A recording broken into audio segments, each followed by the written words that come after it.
Okey, baik. Kepada yang berminat nak tahu berkenaan dengan apa ujian PKSK yang akan ditanya pada tahun ni, okey, dia akan ditanya nanti.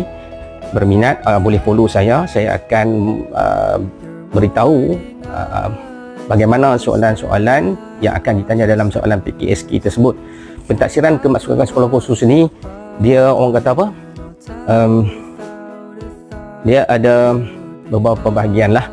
Okey, jadi kalau nak tahu lebih lanjut, boleh follow saya terlebih dahulu. Nanti saya akan bagi tahu cara nak menjawab. Kita tahu bahawa memang soalan-soalan yang dikeluarkan oleh penerbit buku luar itu sangat banyak.